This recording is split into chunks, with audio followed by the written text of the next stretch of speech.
are a disgrace. Tall Can Audio. I was a very good witness to the madness. I've got lots to say about it. What a bunch of idiots, imbeciles, stupid as it gets. Stupid, clueless idiot, a bunch of clueless nuts. Is there anybody here that's got any brains? Stupid, stupid, stupid every day, every night. So stupid. Yeah, just really stupid. Always kind words bringing us into the show. We kick off a Monday edition of the Tall Can Audio podcast. Matt Robinson with you once again, a long way from the TCA studio in beautiful Bytown, Canada, but always with you in heart, good listener, or at heart. We welcome back a buddy of ours, a guy I have been lumping into the category of enabler, along with Michaela Schreider from She's Got Game on the TSN radio network, Steve Bunda from 580 CFRA, people who allow me to do this show from nowhere near the studio. It's Kevin Michie from Sportsnet. What's going on, Slapnuts? Very, very tight. Hey, I'm sorry that I chuckled right at the beginning. I couldn't help myself. The Bret Hart intro just that gets me. So stupid. Let me just throw the story at you right away. Did I ever tell you about when I a few years ago when Bret Hart got inducted into Canada's Walk of Fame? Did I tell you about that? I'm not sure. I don't think so. And if not, it's time for a refresher. Sure. Yeah. Let me just throw this right at you. By the way, fucking always happy to do this with you, pal. I was down at Canada's Walk of Fame in Toronto. Somebody, I can't even remember who else went in, but I think it was just like entertainers went in. Sure. And then Bret Hart also goes in, and he's the first wrestler to ever go in. So I sell it on. I'll go down there and I'll interview him. And like for me, like for you and me, like it's a dream because of course. Bret Hart was like a hero of mine growing up as a kid. Yeah. And I talked to him, and I'm interviewing him. And I asked a question, something along the lines of, do you ever look back on like any regrets or something along those lines? That was the question. Yeah. And just like, this is without prompting. Bret goes, oh, I don't have a lot of regrets in my life, but I will say I regret ever getting in the ring with Bill Goldberg. Just like he won't let it go, man. No, like it's the shits. It's a gimmick, but Bret Hart lives that gimmick. Yeah, it's so good. For those who aren't as, and shame on you, but aren't as big of wrestling nerds, Bret Hart, one of the greatest Canadian pro wrestlers, if not the greatest Canadian pro wrestler of all, had his career tragically cut short and ended by a kick to the head from a woefully untrained Bill Goldberg, and to this day he hasn't quite let it go. Bret's a little bitter. Yeah, and to the point where just this summer, they did a big retirement night for Bill Goldberg. Yep. And Bret's been sitting at home for 20 years, still just stewing a bit. Well, not a lot of people will credit Goldberg with being one of the best they've ever been in the ring with, but they will credit Bret with that. That's correct, man. I've been doing some stuff on the Fan lately, and during like the absolute dog days of summer, just like the deadest days, I threw this question out at people, and on the Fan you can ask people to text in, sure. 590 on the text line, and then people throw their texts in. And one of the easiest things to do, it's like the best sports radio chatter. I say it's easy, but it's also just like fun sports radio chatter. It's just like, oh, give me your Mount Rushmore of whatever. Yep. And so I said, give me your Mount Rushmore of wrestlers. And like people went ape shit for that. So not only do I put Bret Hart as like the greatest Canadian of all time, but for me, he's on and this is ironic calling him Mount Rushmore because he's Canadian and yada yada. But yeah. I put him on one of my four greatest wrestlers of all time. Well, there was a time in this country, probably in 1997, where the Canadian citizenship test was nothing more than Bret or Sean. And that's right. That's all it took. Oh, yeah.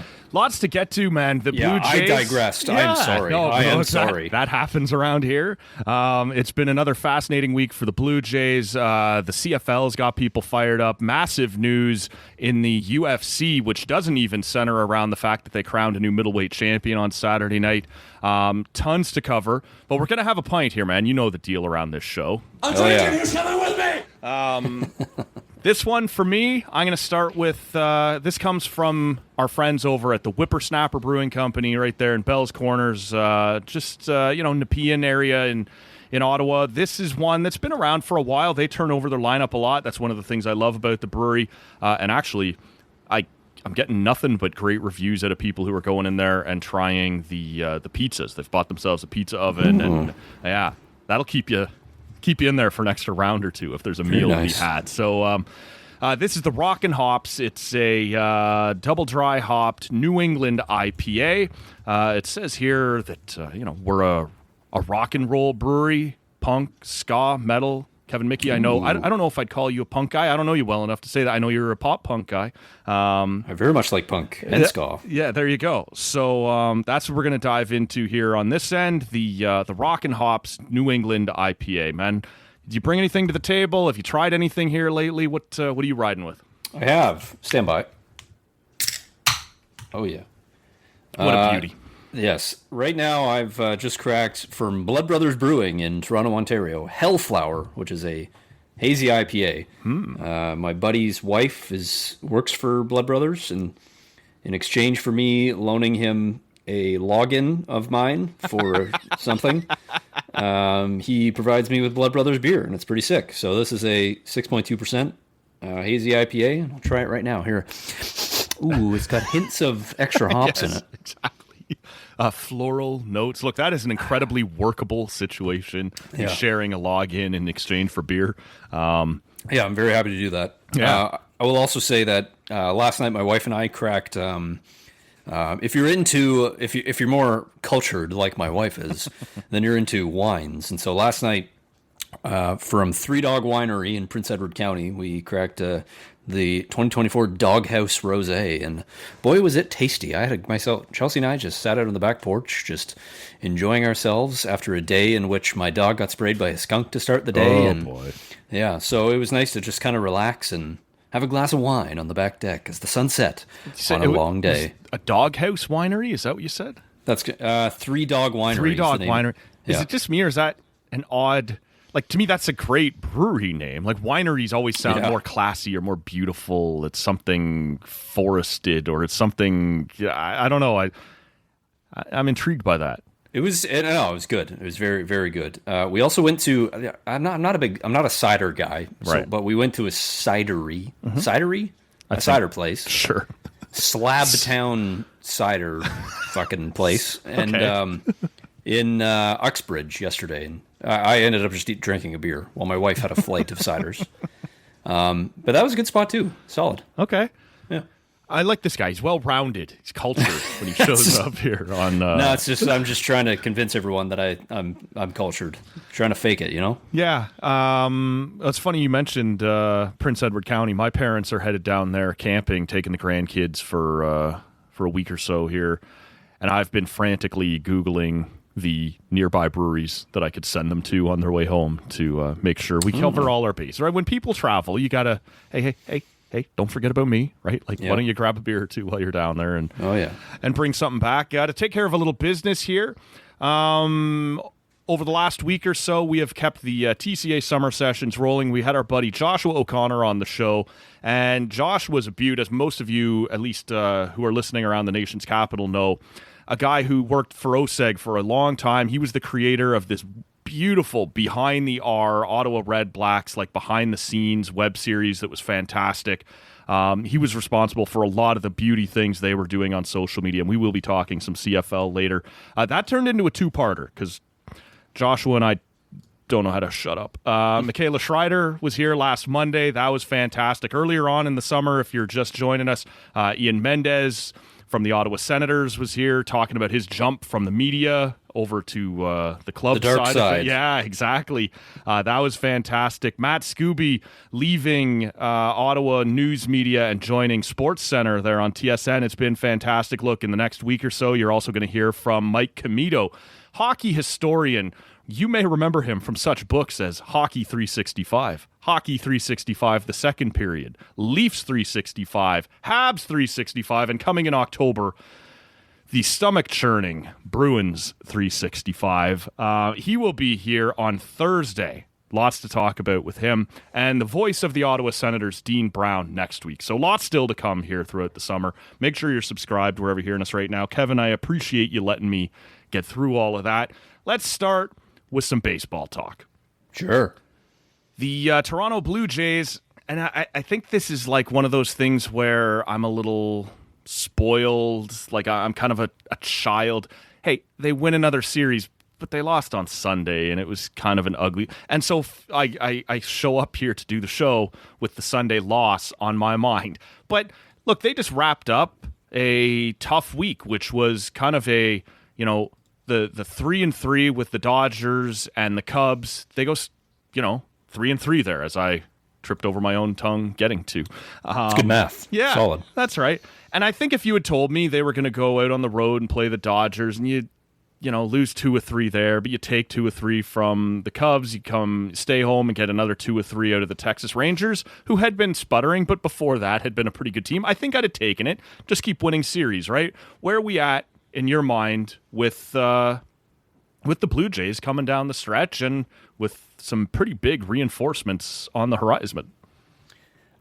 So for me, the Toronto Blue Jays right now, this is how I keep explaining it to myself. When you're a fan of a Toronto sports team, or even just a casual observer of a Toronto sports team, you are bitten by a bout of pessimism. That's just how it works. And so for me, an ultimate pessimist Toronto sports fan, I recognize that, or at least I've convinced myself that this team, as currently constructed, even with Shane Bieber seemingly ready to come back and after dominating in his latter portions of his rehab assignments, still shouldn't be considered World Series favorites. And you can throw a million stats at me to say there's so many other things that say yes, they are. Vlad heating up. Feeling very sad. Kevin Michie. It's Monday morning, man. Yeah, sorry about that. I got a case of somebody's got a case of the Mondays. There it is. Call me fucking Garfield then, because I hate Mondays. Okay. You could throw a million different things. I mean, Vlad, Bieber, rotation's been fine. Offense performing very well. Bo's heating up. Springer coming back, yada yada. And I'm still just like, there's something that I just can't convince myself of. I do get it. But here's the thing. Since the All-Star break, they have played exceptionally well. Yeah. Exceptionally well, except for this little stretch after their first 10 out of the break against the Giants, the Yankees, and then in Detroit. Yep. Where they went 8-2. And you go, well, this team's fucking rolling. But then they lose 4 of 6 or 5 of 7 to Baltimore and Kansas City. That Baltimore one hurt, man. Yeah. Yeah, and like, yeah, you can say, Baltimore's been playing better, or, since they fired Brandon Hyde, yada yada. I'm like, okay, sure, but the Blue Jays still should be defeating that team. And it's a long fucking season. I get it. Roller coasters up and down. You're going to win. You're going to lose. Sure, I understand. But I felt a lot better after you went and beat the ever-living shit out of the Colorado Rockies. Oh, yeah. That was just like having a cigarette and saying, oh, thank God. So this is all just in saying that, like, for me, I'm confident that the direction they're heading is a good one and that they deserve to be in the position they're in, but I still can't convince myself that this is the team that can go on and win the World Series. That's kind of where I'm sitting right now. Loss on this Sunday aside. And yes, you're going to lose games every now and again. 162 games, yada, yada. I get it. Do you think they have a Jose Berrios problem? Like we're sort of talking. This is a good here. question. Yeah, like we're sort of looking that Scherzer. We're not talking about the thumb anymore. He's been fantastic. I think a lot of people are really excited to see Shane Bieber back, and Gausman, outside of a couple little hiccups here and there, has been fantastic lately. I think if the playoffs started tomorrow, everybody's pretty comfortable with your first 3 starters, and that's fine. Okay. So let me throw this at you then. Yeah. Let's do a 4-man rotation. The Jays get the bye into the DS. Yeah. And so you have games 1 through 4. Who are you starting? Yeah, I even sight unseen, I think I got Bieber going too. And then we can talk about whether or not you want Gausman or Scherzer at 1 and 3. Like I've got time for that discussion, but it's just the way they pitch. It's the way you want to line that up. And honestly, I think I'm going against the organization here because this is something else I wanted to ask you about. I'm still fine with Lauer as my 4th. And I don't really want to talk about Berrios in that spot, especially at this moment. He seems to be struggling a little bit. And a lot of the time when the spotlight has been bright, we're talking about home openers, we're talking about playoff, he's gotten hit hard. Bassett, I like Chris Bassett, and I don't think he's a guy whose arm would play well out of a bullpen. But when I'm saying I'd go with Eric Lauer, I don't think there's any chance they're going with Lauer, despite the fact that he was fine again. Was it, I think, the Saturday start here this week. Last week in his last start, he got to 71 pitches, and they were like, nope, we're not even considering letting you look at a third time through the. So to me, they're telegraphing that's the guy that they're sending back to the bullpen, and I kind of get that. He's done it before. He's pitched well out of a bullpen before. But I don't know on merit that's where I stand. I get it. It's first of all, it's a good problem to have for the Toronto Blue Jays. I think the question. So, I think you slot Bieber in game 2. Yeah, and I say that because you could convince me game 1 as well. But here's it's so funny. We're both sight unseen. I know exactly, and there's such a huge asterisk caveat, whatever you want to call it. He's got to be healthy and he's got to look good facing major league hitters. Yes, I get it. So Max Scherzer for me is a game 1 starter because that's the dude that has been there, has done that. He's seen some things. Yes, he and he will not get rattled by the moment. Nobody's going to intimidate this guy. It ain't happening. So putting him at number 1 makes sense to me. You could also convince me that you could put him in game 3, aka your first game on the road. Yep. Again, with the same reasoning being that he's not going to get rattled. No one is going to intimidate this dude. Mm-hmm. He does the intimidating. He is the one who knocks. Don't fuck with Max Scherzer and his crazy eyes. Right. So then if you put Scherzer 1, Bieber 2, Gausman 3, I'd rather pitch Gausman at home. So I might do Scherzer 3. Number 4 is interesting. I do not want Chris Bassett on the road. His home road splits his home road splits are horrendous. And I don't think that he's high enough on the starter depth chart that he should start game 1 or 2. No. I think that he would be fine in the pen. So then you go, is it Eric Lauer or is it Jose Berrios? Jose Berrios, in the famous game 2 years ago in Minnesota, gets pulled after whatever it was 3 1/3 when he shouldn't have gotten pulled, and then Yusei Kikuchi gives up the runs that would ultimately decide the game. Yeah. He was pitching very well at that point. Do you trust him to do it again? He's a workhorse. He's been a great organizational dude. Company man. Yeah, I was about to say company man. It's come from one company man to another. That's right. I'm not sure that I can buy it either. And then when Eric Lauer got his tit slit against the Dodgers, immediately I pulled my collar and said, "Oh, is that the kind of Eric Lauer that is going to show up in the playoffs?" And it's a long road to go for the end of the season still, but just over a month.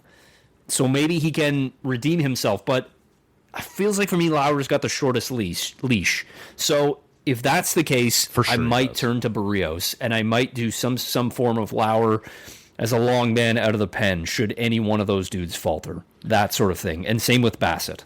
It's funny, though, if we come back around to it, your point about not being super sold on these guys yet is legit, and I've been there, and I'm not sure I'm totally not there anymore. My stance, and I won't belabor the point because we've touched it for the good listener here. I came into this season going, I hope this is a really good year, and I think this team's good enough to kind of hang around and fight for a wild card spot. And at that point, Vlad was unsigned. It was like, let's have a fun season because what's out in front of us might not be fun if he doesn't sign and whatever they do. Now, he's signed up. That's pot, committed them in the future. But they've been so much better than I would have expected. And every time you expect them to kind of fall off or the wheels, maybe this is the moment where the Cinderella season ends, they do whatever they did in the 8th inning on Friday and pull a win that they had no business having from Texas on Friday. On Saturday, they beat the piss out of them to the point where Rowdy Tellez is coming in the 7th to pitch. They lose on Sunday, but you took another series. So every time I feel like they might be starting to give me a reason to hop off the bandwagon a little bit or pump the brakes a little bit. They give you another one to go, no, this is for real, man. And every year there's somebody, right? Like 2 years ago, the World Series was the Arizona Diamondbacks and the Texas Rangers. Mm-hmm. Every year it's somebody. And this year, maybe it's us, man. Like maybe it's us. And maybe Ernie Clement's hot streak will remain what it's been, and maybe Addison Barger has arrived despite some ups and downs. Like I look at George Springer when he got hurt and he ended up being out a few days longer than anyone expected. It was like, oh man, at 35 no one expected him to be this good. Is this the thing that knocks him off that trajectory? But he comes back and he's already hit another, I was going to say 2 home runs. Again, one of them was off a first baseman. So that is what it is. What a home run. What a home run. I don't know, man. I feel like they have made this summer so much more fun than it had any business being. I'm throwing away my overly skeptical hat and buying in. You know what? I think that's the non-pessimistic thing to do. Just enjoy yourself. Enjoy yourself and have a good time. That seems like the kind of thing to do with the Toronto Blue Jays. One of the things that brought to me was when you say, like, oh, these guys are bound to regress. You can argue and say, what if this is the best season of Ernie Clement's career and this is the peak and he will regress much later, a.k.a. next season. Mm-hmm. Same thing for Addison Barger, even though, again, he especially Barger, he's young. Yeah. But what if everyone is just Eric peaking Lauer, at the... This is it. Eric, like, sure. Will he ever do this again? I don't know. Probably. Keep doing it, but do it now. I'm fine with exactly. it. Yeah. If everybody is clicking at the right time... It's all it takes. Why, to your point, why not us? Yeah. I think so. It's possible. And now they're going through a real dumpy part of the standings. They're playing the Pirates. They're in Pittsburgh and they're in Miami. The next with Skeens on Monday, so that's. I mean, Skeens just got his tit slit by the Brewers, and the Blue Jays are the second best team in the league behind only the Milwaukee Brewers. Yep. No, you're right. And look, I'm loving it. We'll see what happens in October. Are they built properly? I don't know. But October is more of a crapshoot than the season, right? Yeah. You've played. Get 4 hot. months or whatever, and you're on top of the American League. You just the playoffs, as much as we all in North America kind of go against the grain on what the rest of the world does.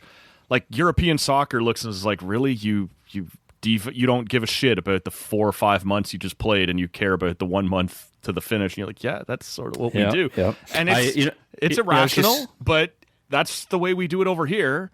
I was going to say, I've heard people in Milwaukee right now, everyone's concerned that they're peaking at the wrong time. Right. And that's a team that just won 14 straight ball games. Right. I think they finally lost today. Yes, Sunday night as we're recording this. Yeah. And so, but like, that's the thought process of one of the these things markets. that are, the friend of this show, Andrew Stoughton from the Batflip.ca, he comes on here all the and he was saying, like, before that this had continued, right? We're talking like late June. And he's like, you don't have to give these wins back. Like, if you regress later, you get to keep these wins. And so just keep banking them for as long as you can and see what happens, right? And now it turns out they didn't cool off, but you don't have to feel bad like, oh, we caught this team at the right time and we caught that team. Who gives a shit? Like, take your wins, put them in your pocket and carry on. And if it cools off, it cools off. But like, we are mid to late August now, and they've been doing this for a few months. So, yeah, it's been fun, man. When you look around and look at this team right now, is there, like, Shane Bieber, it sounds like, will not play in the Pirates series, which seems to line him up to start on Friday. For you're playing the Marlins, who like in Miami, closed, controllable environment, shitty team. Even though Miami's actually been quite good, and they keep knocking off the teams we need them to knock off, which has been very cool. Appreciate that. Like, when you think of Shane Bieber, like, a lot of people have been rightfully pointing out that before the injury, he wasn't the Shane Bieber you think of as the Cy Young winner.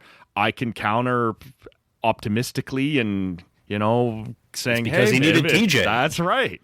But what is a reasonable expectation for him? What will you be looking for when we see him back for his first start or two? Well, his first start or two, like, temper expectations. understand that he's not going to go deep in ball games. He's likely not going to see an order a third time through. However, he was acquired by the front office of the Blue Jays because he is an ace caliber pitcher. Yeah. That's why he was picked up. That's why there were so few other moves to support. That was a buy low move and hope it pays off. Yeah. Exactly. So, like, it was a roll the dice. I like the gamble. Long term, you want this guy at the front of your rotation. I think that's why you got him. Short term, understand that they're easing him back in. He hasn't pitched since last April, 2024, I think it was. So, like, take it easy, folks. But the Blue Jays picked him up to be the dude in this rotation. That's my thought, at least. Yeah. I don't know. I don't know if they need him to be the dude. We sort of kicked it around the way Gosman's go. I think you're right, because one of the things we've talked about around here is the idea that this rotation, while very good, is a lot of consistency, right? Like, there's no one big horse, although Scherzer has sort of started to remind us that he used to be that and maybe has 10 or 12 more starts in him of being that. We'll see. Yeah. This was a guy who could be the spike, right? The stopper, the way that you think of an ace. He has that in him. Will we get it back? Will we see it through September like that fast? Guys coming off TJ, you often see like a tick up in velocity, but sometimes they struggle a little with command. So we'll see what that's going to look like. But that is why they grabbed him, for the possible upside of that. But if based on what they paid, even if he is like a 2, I'm good with that, man. Like this, and I think you're right. Like, don't expect that guy to throw 7 innings on Friday in Florida. Probably 5. See what it looks like. Even though he has built his arm up a bit in AAA, it's different against major leaguers, which I guess the Marlins are. And we'll see from there, I guess. So for me, if you look at the other big contenders in the American League, each of them has that top of the line ace. Yeah. Detroit, obviously, they have Tarek Skubal. Yeah. Houston, like Framber Valdez or Hunter Brown, both, I think, front of the rotation dudes. Mariners, holy fuck, are they deep? Like Logan Gilbert, Brian Wu, George Kirby, all Luis Castillo's having another good year. Like, I was going to say, you didn't even mention Castillo. Yeah, like all front of the rotation dudes, and Boston's got Garrett Crochet. Like the Yankees sometimes have Max Fried. Yeah, and like I'm not even sure I'm counting the Yankees. I'm with you. I'm with you. But for argument's sake, like those seem like the other main contenders. Yes, those 4 teams. And who do the Blue Jays have that matches up with the top of the rotation stuff that the other team does? Yeah. Is it Gosman? Is it Scherzer? Yeah. I'm not sure it is those two guys. Yeah. I think that if Bieber, I think it's fair to put the expectation on Bieber to match up against one of those two dudes with the asterisk that he does remain healthy. Sure. And like, maybe that's too much to put on Shane Bieber, but I think it's relatively fair based on his history and based on an eye test at AAA of just like what he could do, that like, yes, he needs to be the kind of dude who can match up 1v1 with one of the other big dogs. I see, and that's where I'd like to see him as well. I'm not ready to call this, and I'm not suggesting necessarily that you are. I'm not ready to call this deal a bust if that's not what he comes out as. No. Right? And you know what? I think that's fair. That's a different conversation too. Where like, if he has to have a second TJ, like this isn't a this isn't a bad trade. No. This still was worth the roll of the dice for sure. If he doesn't rebound to be an ace who you are matched up against with Skubal going, here we go. Like, if that's not what he is this year based on what you paid, I think that's okay. It's incredible, and that's why they paid the price they did to think that he might be. But if he ends up just being a guy who starts playoff games for you this year, I'm happy with how that's played out. Look, I want to talk to a little bit about there's a few different places we can go here. I want to get to the CFL thing because to me that's really interesting. But let's start here on something that happened in the UFC the last week here, and that stems from like on Saturday night. I don't know how well this is gonna bode for them or whatever, but they crowned a new middleweight champion. Khamzat Chimaev beats Jirkas Duplessis for the middleweight title in one of the most dominating start to finish 25 minutes, just kept taking him down, wrestling him to the ground and being on top of him. And by the end of it, fans are booing, right? Like, it's dominant, but it's not exciting.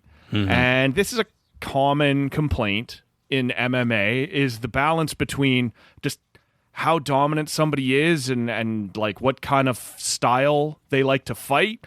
And Chimaev was full value for his win, but it wasn't an entertaining fight. And this ties together with the fact that on Monday they announced, the UFC, that as of 2026, they're leaving ESPN Plus, where all of their, prelims. Their prelims, their The Ultimate Fighter, like all the pre and post game shows were all on ESPN Plus. And to get the pay-per-view, you would pay through ESPN, the $70, $79 down there, to get the fight. It's the same model that Canada has with Sportsnet. Essentially now with Sportsnet. Incredibly, though, we pay less despite our dollar being less. I think it's $59 Canadian, which is... Yeah, they recognize us Canadian folk don't have as much money up here. That's right. So it's the reverse tariff, I think, is what's going on. I've always said the UFC and the people running it, it's just a great bunch of people. 100%, man. They love Canada. So, look, they're going to move off that model. They are going to be exclusive to Paramount Plus, which is owned by the same company that owns CBS Television. So every fight night, for sure, which is kind of the lesser show when you're not having the big pay-per-view, that's going to be on Paramount Plus. They're also saying all the numbered shows, UFC 319, which last night was, the bigger pay-per-views, that will also be on Paramount Plus, and a lot of them, if not the majority of them, will be co-broadcast or simulcast on CBS television, which is huge for the UFC. Yeah, network TV. Yeah.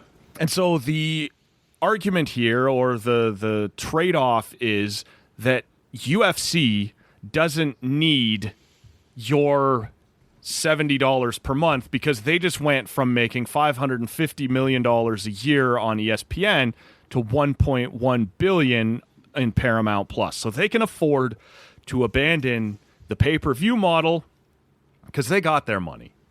And the counter argument, you're uniquely qualified to talk about this, man. This is almost exactly the model that WWE tried about 10 years ago when they started up their own network. It was, we won't charge you $70, and some months you'll buy it, and some months you won't buy it, right? It's WrestleMania, I'm going to buy. Great Balls of Fire, I'm not going to buy, or whatever, as a WWE show. Great reference. Yeah. Right. And so the UFC is going to gamble that instead of saying that somebody like me, who is a fight fan, but not the most hardcore of hardcore fight fans, I probably would buy 4 or 5 out of your 12 or 13 shows per year. They'll take my $10 a month through Paramount Plus, or Paramount Plus will take it, and Paramount will buy all of those shows. Like, we would, the gamble was, we'll take your $10 a month for 12 months as opposed to your $50 a month 3 or 4 times, and at least we've got that recurring payment on your credit card all year long. I'm curious, man, when you look at this model for the UFC, and based on how you saw it play out for WWE, were you surprised to see that a company so pay-per-view heavy like the UFC was willing to go this way? Like, WWE still had cable, Raw and SmackDown, and then the pay-per-views were on the network. The UFC doesn't have a Raw and a SmackDown. They have their big shows, and that's where they make all their money, and they just sold it away to Paramount Plus. I'm not sure that I was surprised so much as thinking, they have arrived at it. Interesting. I was more intrigued by it, just based on the fact that WWE and UFC are now fall under one umbrella. Yeah, and corporately owned by the same company. That's right, Endeavor. Yes. And I can't help but wonder if when WWE did their latest deal, particularly the one with ESPN, which is super interesting. Yeah, we'll get to that. Yeah. If UFC wasn't looking at that and almost using it as like a test market, as like how this will go, particularly with like Netflix in Canada So it's almost like Netflix in Canada now. Right. For WWE, where everything WWE is under one roof. Raw, SmackDown, pay-per-views, NXT, all of it. Everything that you want to watch wrestling, WWE is on Netflix, and that's it. That's right, all under one spot. Yeah. I think that Paramount had to pay the premium. Yes. To they doubled the rights fee. $550 million a year that ESPN was giving to $1.1 billion. I imagine that UFC said, listen, like if you want to broadcast our pay-per-views, you got to pay a huge chunk of money because this is how much money we're going to make with our pay-per-view revenue. Right. And Paramount must have looked at it and said, we're going to be able to sign up X amount of people to our streaming service just for the pay-per-views every month and keep them here. Yep. I think it makes a ton of sense for UFC. It really does, because for me, I'm more of a casual UFC fan than you, much more casual. Right. I only watch it when I'm at Sportsnet now, and I'll watch the pay-per-view like that because we just have it for free there. Sure. Sometimes if there's a really intriguing one, I'll fire up my work laptop and open up like the program that we use to like edit stuff, and I can watch it on my work laptop. Send me that, by the way. Yeah, I wish I could. That's like the only, and that's like maybe once or twice a year. Otherwise, I'm just at the office watching it. Sure. So like, if I'm a subscriber to Paramount Plus, and which it's I'm just not there, so I just did like this trial version. Exactly. I wanted to watch the new South Parks. Yeah. I wanted to watch the new South Parks because I'm a big South Park fan, so I wanted to watch the new ones. Yeah. So I just signed up for like this Amazon Prime and like a Prime Day. That was same, man. I grabbed the exact same deal. Exactly, and it's like $5 a month for 3 or 4 months or something. Yep. So that's what I'm doing right now. But if the UFC, for me, if I'm a casual and the UFC's there, sick, I'll watch it. Yep. For UFC hardos, and I think that there are a lot of them, this is a must subscribe now. This was right? Like it was over $1,100 a year to buy every pay-per-view if you were that type of UFC fan. It's now $120. So why would you not at this point? Right, it's a slam dunk for the UFC fan. It's a slam dunk for Paramount, I think. It's a slam dunk for UFC too, because all this content is just going to all of a sudden be way more accessible. And also, so last week on Sportsnet Central, we were running these packaged features that UFC would send us. Fuck, they are well done. Yeah, they are so well done. The visuals are stunning. They are cut together immaculately. Their interview subjects, they make everyone seem super interesting. And we ran one of those features, and then we were doing a thing where you run the feature, and they say, hey, if you want to buy the pay-per-view, scan this QR code. You can do it through Sportsnet. You get access to all these features now all of a sudden as well. It's kind of like how I've heard a lot of, and we'll, you and I kind of briefly chat about this, and so we'll get to this, but there's some people who have Netflix right now who just threw on the new WWE Unreal. Yes. And they said, wow, that's actually really interesting. Like, I don't care about wrestling, but this is cool. Is it the avenue that UFC will UFC get the same avenue that like F1 got with Drive to Survive, where like you see the stuff that's the really immaculately narrated pre-show feature, like half-hour features, like telling you why these pay-per-views are interesting and important. Like, will somebody tune in and then find it themselves interested by that? Just like, I don't see how this, like, if you're in the US, I don't see how anybody loses on this. Let me ask you this, because this is why I wanted to talk to you specifically about this, because the WWE did go down this road. First, it was on their own network. Then they allowed the WWE network to be essentially absorbed by Peacock in the US, which is NBC's streaming service.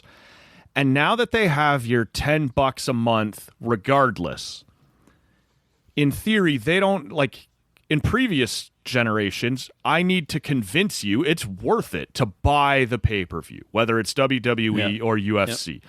And so, in theory, we can get away with selling lesser shows. Now, at Mania, we still have to put on what a WrestleMania should look like, right?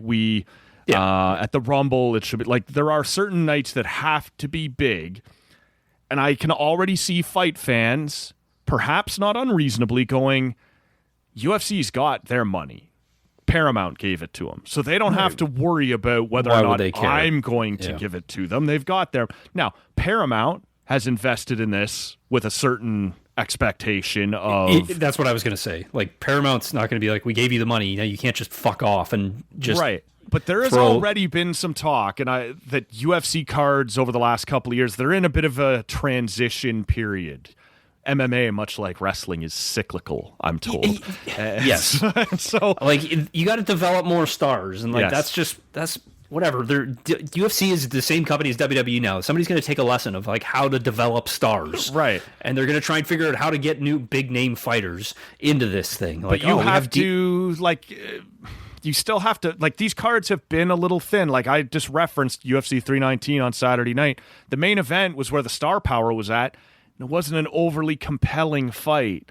The co-main and the fight right before that didn't have a lot of name power, but both ended in spectacular spinning back elbow finishes. So, like, there's a reason to watch, but only people who cared were watching that. That didn't grab anybody.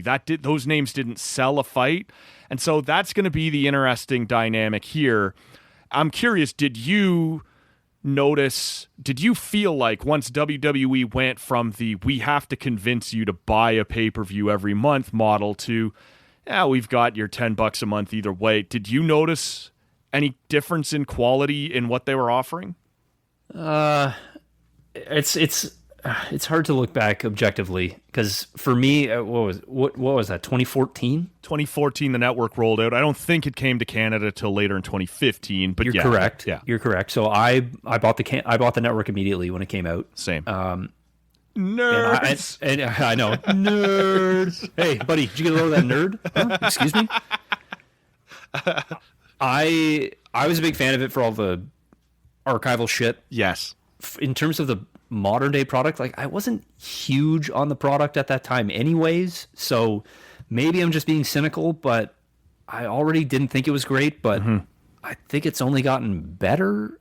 I don't know. Again, it's so cyclical. Like, and WWE's a lot different too. They're under new writers, new direction, it's hard to... It's hard for me to say for whether the they got UFC, worse or like, better. you can't write a better story. You either have the names that like Conor McGregor and John Jones, like, those guys aren't around anymore unless we're going to do something at the White House or God knows what. God bless America.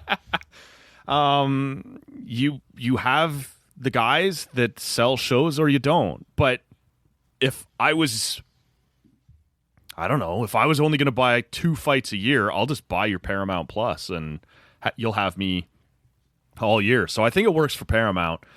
We should be clear, this is not yet the deal in Canada. No. Sportsnet and UFC, from at least my understanding, and I have through the end of at least 26. Yeah, I have no inside information as to whether like that changes or what changes up here, but it sounds like it's going to be you still got to buy pay-per-views in Canada, as far as I know. Yeah. Look, we'll come back to the WWE Unreal thing. I want to talk about the CFL making news actually a couple of times this week in all the wrong ways. First of all, they're kind of shitting on Luke Wilson again. And I've been kind of public on here. I'm not the biggest Luke Wilson fan in the world. And it's nothing to do with him. It's that I think TSN is over pushing him. Oh, they're overexposing him. Yes. Like a wrestler. This is it. That can happen, people. But he has been a bit of a breath of fresh air around the CFL in saying some things that other commentators won't. And it's because it's so intertwined, right, with TSN and the league that everybody's got a dime to be made here. Let's not poke at the golden goose. And Luke Wilson has poked at the golden goose to the point where he deleted a tweet that was overly critical. I don't know what to make of that, but the other big piece of news that came out, man, and I'll let you take a stab at whichever one you prefer, but over the last week we learned that the Argonauts and the BC Lions will be playing home games on the road next season during the FIFA World Cup, where both Vancouver and Toronto have games. Everybody knew this conflict was coming. We didn't yet know how it would be handled. Now we do. look, there's always been, even at the time between TFC and the CFL, like the soccer team would hate that the Argos would come in and tear up the field, and that got dealt with in, choice of turf or whatever you were going to use. Obviously, when the World Cup was going to be playing games, the Argos were not going to be welcome in their own home stadium. Missed opportunity. Could have had a Boatman game right in the middle of a World Cup. I'd watch that. Look, the conversation or the anger seems to be around the fact that, like, the Argos just decided, you know what, we'll play those home games on the road. Like, if we're supposed to play Winnipeg, we'll just play in Winnipeg and take their money as our home gate. Saskatchewan, same thing. Like when they were supposed to be in. When Argo fans were saying, hey, like, why not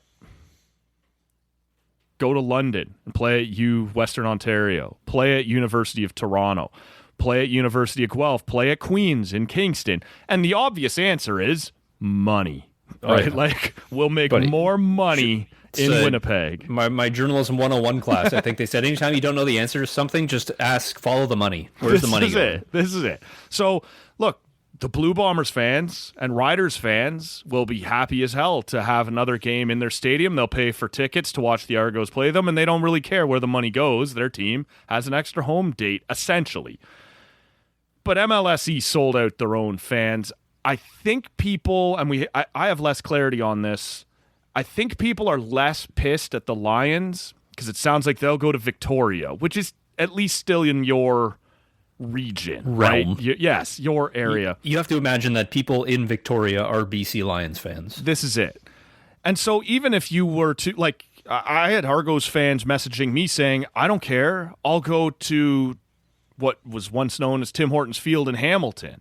Like, keep me in my region at least, and I'll go to hostile territory. As the CFL, in your mind, like, is this...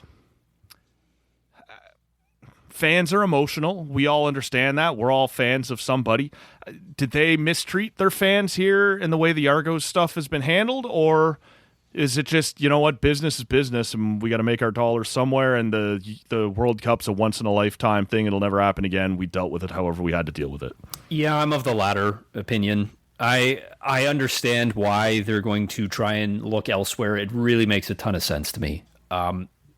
If I'm the CFL, I think it would behoove me more to test out a different market rather than just go play another game in another stadium, personally. Mm-hmm. Now, I don't think that should be like the University of Toronto. First of all, you got to get the fuck out of Toronto during the World Cup. That seems like a disaster waiting to happen. Yeah. Just like it seems like it's just going to be so terrible down there. And but like Queens wanted you, right? Like if University of Guelph wanted you. Like I'm intrigued as to, like, if the CFL is going to do this, make a splash, go back to Halifax. Sure. Take the however long the World Cup is going to kick the two teams out of their respective stadiums. Have a home and home series, like one. Go back-to-back weeks. Exactly. Go Lions, one, like, Argos. Go back to Halifax. Try it again. I don't mind that. Touchdown Atlantic. Exactly. The Schooners were supposed to come. Let's try it again. Let's see if the interest is still there. Then, like, do something unique. Go to the fucking Yukon. Like, try something new, something different, something fun, something that, like, the NHL tried with, like, these stadium series games in, like, unique venues. Mm-hmm. Like, try something new. Don't. For me, it would just be a throwaway to just go to Saskatchewan. But then again, how much money does the CFL want to invest in two teams that already don't have the biggest fan supports? But certainly in Toronto, trying to stage those two teams. The counterpoint to that, as you know, is MLSE can afford it. MLSE can certainly afford it, yes. And they own the team now, so it bugs people, right, to see you penny pinching. Yeah, I mean, I certainly get it. And I get it from fan perspective, too, where, like, I want to go attend the game still. We only get... I like your idea, the back-to-back... Like the Touchdown Atlantic that they've done a bunch of different times, and they take different teams out there. As you say, make this one a home and home. We both lose a game, technically, but we both have a home game out there. And then if there is a third week, like you say, it is in Toronto. Yeah, there you go. That'll work too. Like, and now you're not screwing your fans. You're sort of servicing a thing you've already been doing. And look, teams don't let, but you're just going to go get your money somewhere else. Like, this is what I think is bugging people now, is that you're not doing anything unique. You're just going to play those games on the road and take those people's money, and we lose home games for no reason. And yep, that would be for a league that is already fairly criticized for being boring. That would be boring. Yeah, just where are the games? Winnipeg. Oh, sick. Like, Toronto fans, you're gonna travel to Winnipeg to go see an Argos game. It's far, like, man. It's far. also just like, yeah, because air travel in Canada is so affordable, right? Like, no. Will we still have it by then? I'm not sure where we're sitting right now. I think the airline, the flight attendants, so WestJet's flight attendants could be on strike then too. This is right. Yeah. So, like, I would say try something unique, but I also understand like why both teams / the CFL are looking to go further elsewhere. Like, if you're gonna do, if these university towns are gonna say like, come to us, like, make it like the university series where like you pair like the night before like a big CI or U Sports game the night before, like the Lions and Argos play one night at Queens, and like the night before Queens plays whoever the hell is their rival, and then like the next week it's Lions and Argos at London, and like it's London and Laurier or whoever the big rivals are, like that. Or just, if you have to play 3 weeks, then go to fucking Windsor and play down there too. Like, explore, do something fun, something unique. Like, all of these places are smaller buildings, but could I'm not trying to be an asshole, but could accommodate Argo season ticket holders, and enough of them would say, yeah, I'm not driving to Windsor, like I'll do one of the three or one, and then you try and sell to the rest of the town, but you give them first right of refusal. Not even the rest of the town too. Like, think about, like, university kids are looking to drink and party. Like, if you make it a raucous atmosphere, if you bring I didn't know that tailgates, about university kids. That's right. University. Hello, fellow youths. I hear that. Do you like to party? You take it to those guys, and you say, we're giving you special discount tickets. By the way, I'm not sure you know this, you can buy beer. Establishment. You always know exactly. That's right. I'm not sure if you know this, fellow youths, but you can buy beer in the stadium as well. And like, with your $5 ticket, think how many beers you can buy. Is that responsible? Probably not. Yeah. But it's. I'm just thinking out loud here of like what the CFL could do. It was. I think sometimes Toronto Argonaut fans, and they do exist, but paint themselves a little too much. I'm a fan of the Boatmen. I like the Boatmen. I grew up as a Boatman fan before I moved to the nation's capital, and now cheer for a much inferior Ottawa Red Blacks team. I often find they overstate the level of which they're victimized. They were victimized this time. This was not cool.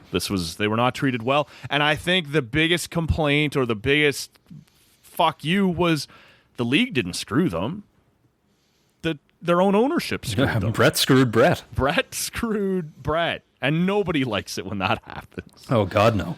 So, look, I got another pint here I want to crack, because this one has, it's been confusing me all day. And maybe you'll be able to, probably not, but I just... Don't give me much credit then, all right. This comes from Silversmith Brewing. Okay. It's called a Nut Brown Ale. And on the Untapped app, it says they are based in Niagara-on-the-Lake. You're like, all right, that's cool. On the can, it says they're based in Etobicoke. Oh, interesting. So I dug a little deeper. I used to use the Untapped app a lot to check in my beers, right? I was one of those people for quite a while. And then I just sort of gave up. I was like, I've tried a lot of beer. I don't need to keep track of them all. I was the same way. For a while, I was like, oh, I'll keep track of all my friends and their drinking. I was like, I don't have fucking time for this. Right. I just want another beer. I don't want to have to keep track of them. It became a chore to drink at that point. I know. I got too much other shit going on. This is it while I'm drinking my beer. It says here that I had this beer before, and I don't remember ever trying it before, but it says I gave it a 1.25 out of 5. Oh, interesting. Which means I didn't care for it, obviously. So now I don't know where Silversmith is located. I'm a little nervous. Like, should I almost wish I hadn't looked it up again, because now it's like telling me going in, hey, you didn't like this before. I've had 2 sips. I don't like it this time either. I don't know. Is it just like fine? Or is it just like not even good? It's slightly south of fine. Like, I would stop short of bad, but it's not fine. But it's been bugging me. I don't know where Silversmith is located, and I guess they're not really looking for my repeat business anyway, based on how I'm talking about them. Yeah, well, you can't win them all. Like This much is like it. the Toronto Blue Jays.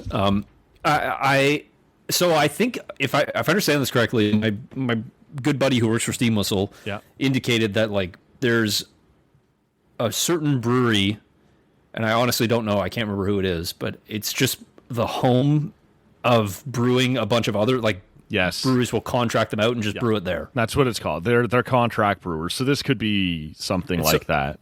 And like this is a lot of the time. I wish I could remember a specific example, but there's times where like if you go to a pub and it's like, oh, you're at the pub Johnny Joe's, and it's like Johnny Joe's lager, and you're like, and it's the cheap one. You're like, ooh, I'll try that one. Yeah. It was just so they just contracted some other fucking brewery to brew it for them. Yeah.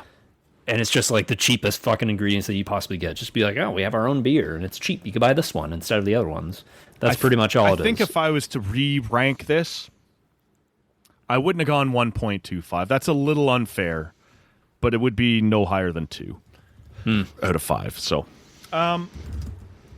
look, before we circle back to WWE Unreal, I did message you the other day and ask you to give a little thought to a spite game, a hate watch. And I wonder if you would come up with anything. We have been, it's been tough on me, man, because so many people who come on this show are Sens fans or Sens adjacent.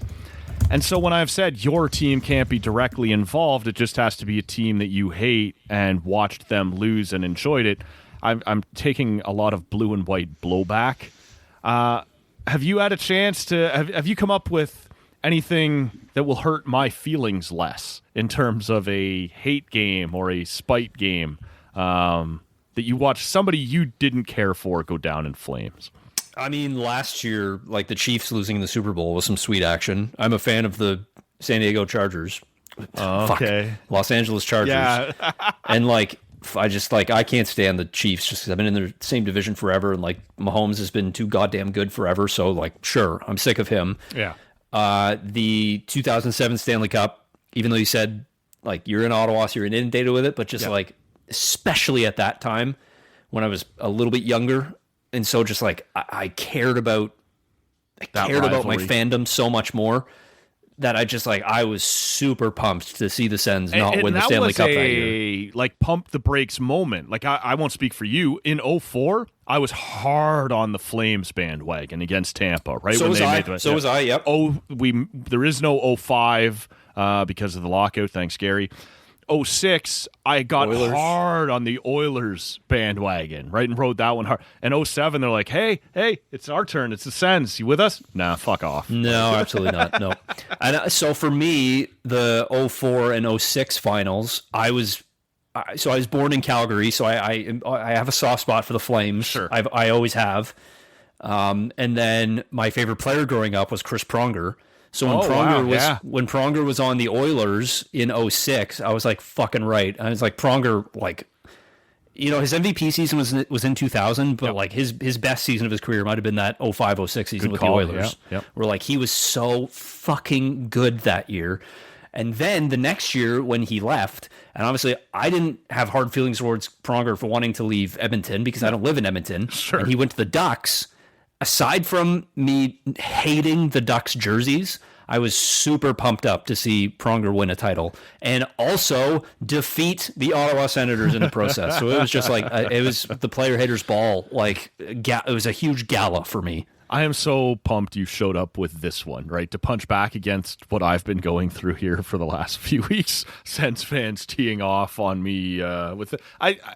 I honestly have no idea what I was thinking introducing this segment this summer, knowing how many Ottawa-based guests it's been rough on me. But no, you're right. Like that might be the only, like legitimately, as I sit here right now and try and ponder the question, the only Stanley Cup winner whose third line I still remember every member of. Rob Niedermeyer, Sammy Paulson, Travis Moan.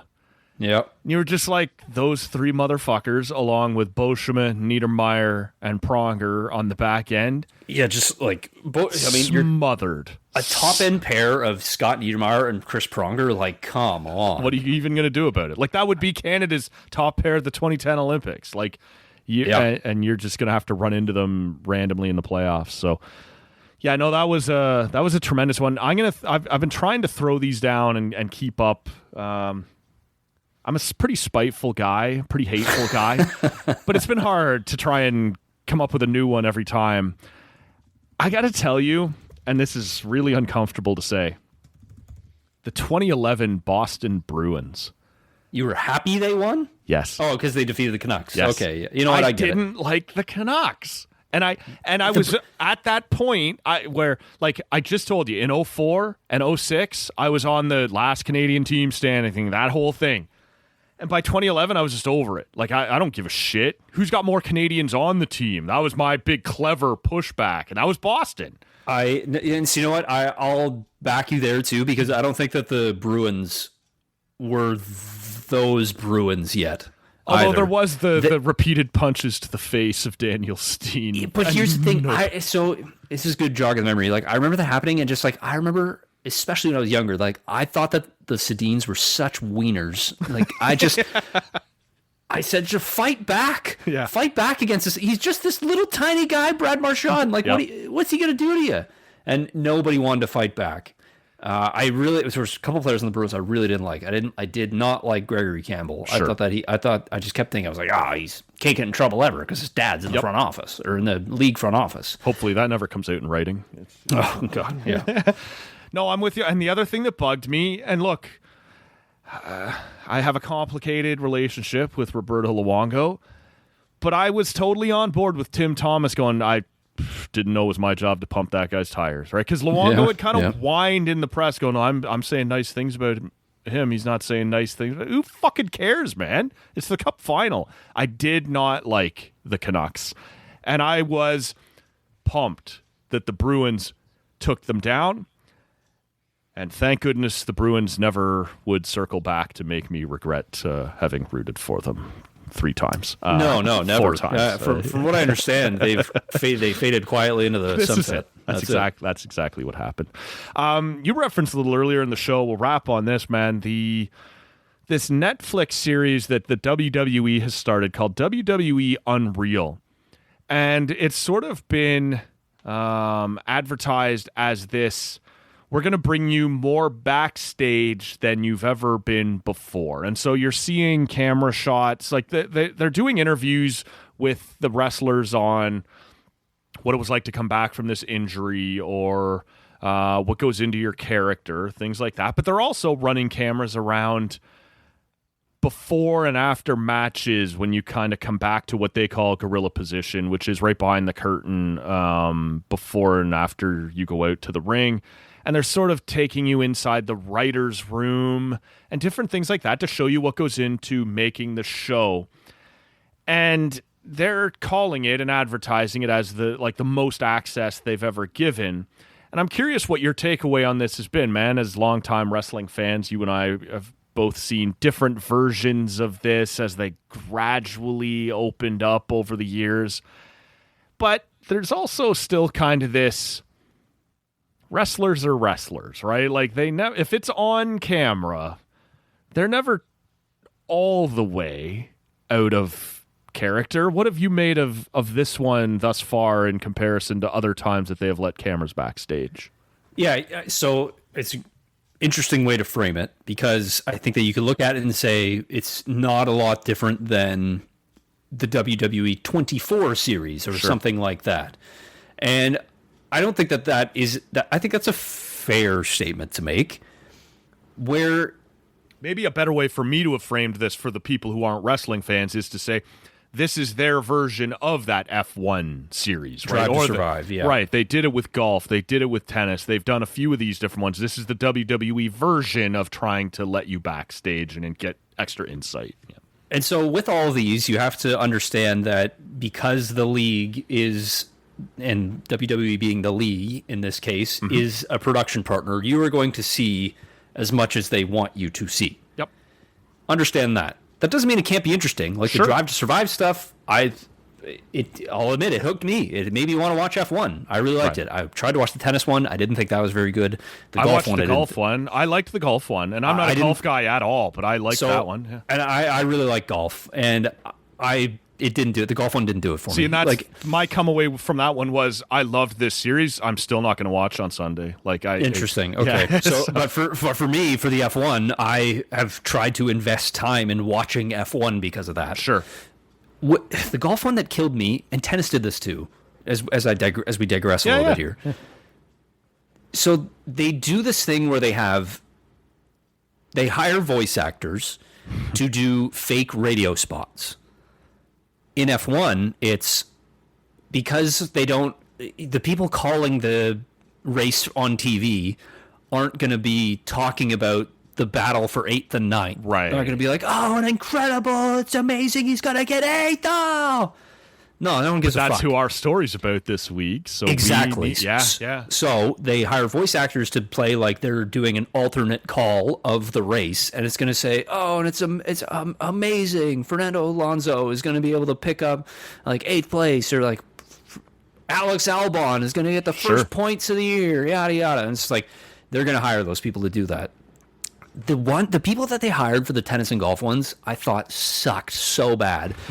And it didn't help that the writing was horrendous, where you had, instead of a golfer or a tennis player explaining the basic rules of the sport, you had these people faking explaining the rules. In golf, you had the guy going, they'll be attempting to make the cut this weekend. The cut is after Friday and Saturday. A certain amount of golfers are taken. They have the field, and then these half of players compete Saturday and Sunday for the championship. It's like, who would ever speak like that on a golf broadcast? Who would ever say that? Right. I just thought it was super hack. Yeah. Back to WWE. Sure. Where they did it really well is they had Triple H explain what gorilla position was. Right. And in addition to that... And again, we should explain for those who haven't watched this, like Triple H is now an executive. If you know that name as a wrestler, he is now the man in charge of all the stories and where the show is going. So he is now an executive doing this. Yeah. Thank you for filling in the blanks. Yes. Well, in addition to Triple H explaining everything what gorilla position is and what happens there, they had these incredible graphics. These really, really good-looking graphics. So for me, what I love most about Unreal... Maybe because it wasn't unveiling anything to me, really. If you're a wrestling fan, I don't think it unveiled that much to you, other than... And it showed it to you. It showed the writers' conversations. Yeah. They showed them having a conversation about who's going to win the Royal Rumble. I'm like, that's interesting. I hadn't necessarily seen all of that this before. Stuff. Gorilla position, the writer's room. You as a wrestling fan know that exists, and you've sort of drummed up some of these... Here's a camera in the room. Yes, and but you knew explaining, it was a thing. Like you knew it was a thing. Yeah. They explained like who sits where, and like that was interesting. Sure. They show the producers of the matches on headset talking to the referee. Yep. Like I'm not sure that I've actually seen that before. Right. That was interesting. The you referees knew it happens. Like, out that was in the interesting. ring have an earpiece so they can tell you, hey, make sure the boys know we got 3 minutes left in the show. Right? You're gonna have to cut this thing you had planned because we're not gonna have time, or like that stuff I knew happened but was interesting to watch how it got sliced in real time. So where WWE was good with this is like, okay, a wrestling fan knows that this exists, here's what it is. So they show you how the sausage is made just a little bit, but they still don't totally reveal everything. You understand that wrestling is a predetermined scripted outcome. Yes, I get it. And they're like, okay, well, like here's how we come about going through the match. Yeah. For me, the best part of the series was just a lot of the production value of the series. The graphics that they used to both explain what gorilla position was. The graphics that they used in the episode where they explain how they were going to do John Cena's heel turn, where they had like they had all the connecting boxes, and then it was like a tree of like how everything happens, and then like Triple H's face pops up on the phone. Writing, like it's a creative board, basically, like you're writing any other television show. This week he'll say this. Next it's like a storyboard. Storyboard is the exact term. Thank you. Yeah, like I thought that was super well done, and then the editing that they used for when they were showing Royal Rumble highlights, which was like the quick cuts across the screen to show a bunch of different spots that happen in the match. I thought that was really well done. Yeah. So for me, because and like also other stuff, it's all like, this is gonna sound super pompous, but like because I work in television, I just found it so fucking interesting to see how they produce their television show. Right. I get this. That. I love the part where if you don't like WWE, you should still go watch. I think it's still a very good show. Yeah. I really love the part though, Maddie, and maybe if you're the type of person who enjoyed even these sports or not, but F1, the golf one, the tennis one, like if you enjoy that you'll enjoy the WWE one as well. Yeah, I totally agree. I 1000% think you should check it out if you like enjoyed any of those other ones. Yeah, Maddie, I'm not sure what maybe you have a favorite part of the show, but for me, one of my favorite parts was Triple H explained how they kept the John Cena heel turn extremely close to the vest. Like he didn't tell anybody beyond like 6 people or something like that. So Triple H is on headset in aforementioned gorilla position. Oh yeah, and gets on headset, gets on communications to the production truck, and says, the people who are running the show, who's pointing the cameras, they don't know what's about to happen. And so Triple H is going to be calling the show at that point, and he gets on headset and he says, listen to me, because everything that happens next, will come through me. And like the part that I loved was when he says, Cody's going to say, go fuck yourself. Yeah. I okayed that. Do not bleep that. Don't and then bleep it. You see one of the directors turn around and go, don't dump fuck. Like, that's fine. Leave it. And like I was just like, this is good shit right here. So like I loved seeing how they produce their television show. On Netflix versus being on TV. None of what Triple H is saying, like he's not a commentator, he's not on the air, but he's telling them, hey, zoom out, but do not lose Cena here, or do not this is where the story will be. But they did not want to tell anybody that John Cena was about to become a bad guy. So the more people you tell, maybe the guy who runs the audio in the truck is the guy who leaks to Dave Meltzer or tells his internet friends or whatever. They did not tell anyone who did not need to know, and some of those people didn't know literally until they were walking to the ring that night. Let this happen, and so as you're saying, almost like a coach in live time, Triple H is saying to the truck, keep the camera right now on Cody Rhodes. Keep the camera right now wide. You want to see everything right now. It was fascinating to watch. I'm with you on this a little bit. I mentioned there off the top of the show, we had our buddy Joshua O'Connor on the podcast, and he's like a brilliant, in my mind, like creator. And we got somehow deep in the woods over a couple of beers on putting together their show. And like you can tell, you're now talking nerd to some people who not everybody's going to love it, but we did get some feedback from people who were just like, kind of cool to hear how some of these things get put together, right? And this was on a very basic, or comparatively speaking, low level to, you do, even as it was like the Vince McMahon documentary, which I think you and I talked about, also a Netflix thing. As a hardcore wrestling fan, did I learn a lot? No. Did I enjoy it for the little tidbits here and there? And of course. Sure. And if you aren't a hardcore wrestling fan, there's enough new there to hold it like a behind-the-scenes series that it was probably worth it as well. And Netflix has gotten pretty good at this. Even if you're not a wrestling fan, they introduce you to characters all of their sports docs are quite well done. Yes. Sorry about that. I all of them, but there was like that Johnny Manziel one I wasn't super interested in watching because I heard it it wasn't great, but a lot of their sports documentaries have been really good. I'm like that too, man. The what's the one called Attack on the Capitol, not Attack on the Capitol, Attack on the, but it's the one where the fans, it's the Euro final at Wembley, and fans overrun the stadium, and they can't. You know what? I haven't watched that one yet. It's fantastic, and I am the least interested person you'll meet in soccer, but it's such a well put together show, and I can't. It's Attack on something, but it's terrific. And Netflix has gotten the hang of this. So if you're the type of person who enjoys this but aren't necessarily a big wrestling fan, you'll get something out of it. They introduce you to their people, and just like also if you haven't watched The Last Dance, like that is probably my favorite sports documentary series that I've ever seen. It's so fucking well done. Do you remember that, man? Like we're like 2 weeks into the pandemic. Yeah, and when ESPN just announced they're going to release it. It was supposed to come out in May, and they're just like, hey, everyone's stuck at home. Our ratings are going to fucking be incredible. Here you go. And they just threw it up there like out of nowhere a week later. Yeah. And everybody binged the fuck out of it. And I've watched it 3 or 4 times by now, and like I love it. Yeah. It's so well done. Anything else you think we need to get to here on this one there? No, dog. I mean... We're just waiting for hockey at this point, right? Pretty much. I guess it's August.